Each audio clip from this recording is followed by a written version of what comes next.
Halo semuanya, jumpa lagi dengan saya, Risma Magdalena, dalam tugas PMM, yaitu Rapat Pendidikan sebagai sumber data perencanaan. Nah, dalam aksi nyata, melakukan refleksi pribadi tentang profil pendidikan. Ini menjadi salah satu tugas yang ada di PMM. Nah, dalam tugas kali ini, saya akan merefleksikannya dengan 4 hal, yaitu yang pertama mengidentifikasi faktor atau kondisi, lalu refleksikan akar masalah, membenahi dengan solusi, dan tentunya terakhir dokumentasi sebagai bukti refleksi. Oke, dalam refleksi 4 hal yang ini saya akan menerapkannya dalam aksi nyata saya kali ini. Dan saya akan melakukan refleksi dengan 4 hal pertanyaan yang ada di PMM. Apa saja pertanyaannya dalam PMM? 4 hal ini, mari menyaksikan video ini ya sampai selesai. Oke, kita akan mulai dari pertanyaan yang pertama.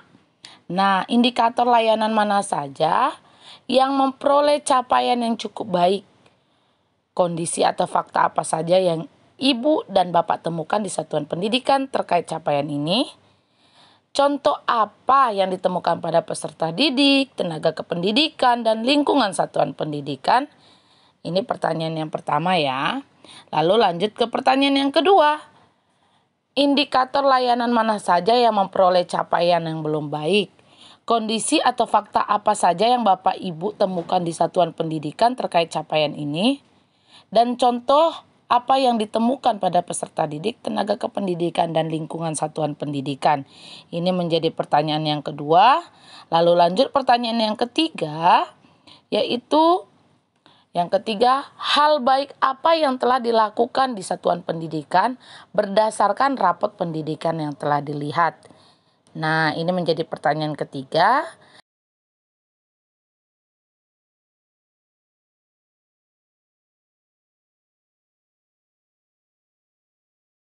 Lalu masuk ke pertanyaan yang keempat.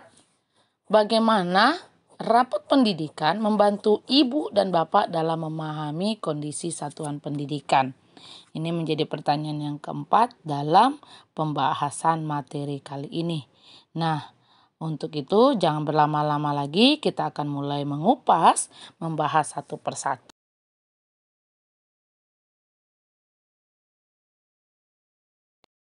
Mari kita mulai pembahasan dalam refleksi pribadi tentang profil pendidikan.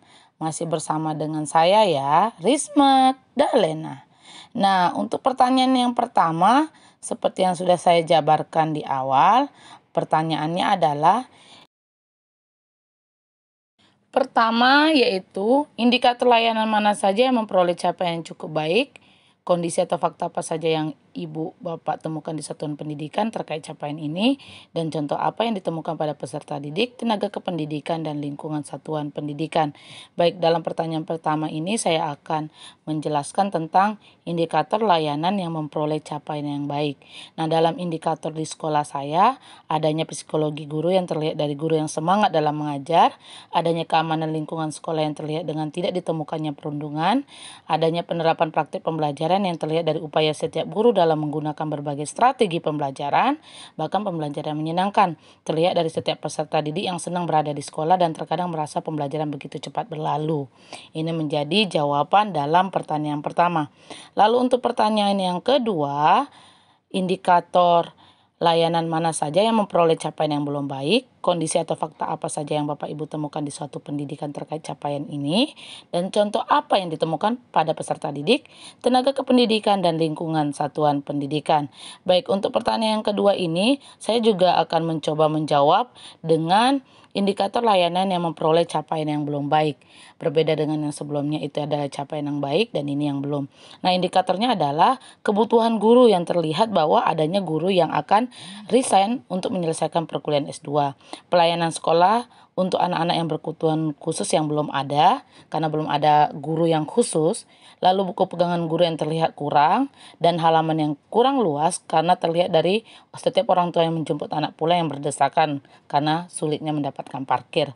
Pertanyaan yang ketiga, hal baik apa yang telah dilakukan satuan pendidikan berdasarkan rapot pendidikan? Nah, untuk pertanyaan yang ketiga saya akan menjawab berdasarkan rapot pendidikan, hal yang baik yang sudah dilakukan satuan pendidikan di sekolah saya diantaranya penyusunan RKAS sesuai dengan rapot Dapodik, membuat sebuah perencanaan berdasarkan data yang ada sehingga tepat sasaran, mengidentifikasi akar permasalahan yang terjadi, dan melaksanakan evaluasi dalam meningkatkan kualitas pendidikan. Ini menjadi rapor pendidikan yang hal yang sudah dilakukan. Lalu pertanyaan yang keempat, bagaimana rapor pendidikan Bapak Ibu dalam memahami kondisi satuan pendidikan? Nah, untuk ini saya mencoba menjawab. Dalam pertanyaan keempat, rapor pendidikan membantu Bapak Ibu dalam memahami kondisi satuan pendidikan itu dengan beberapa cara.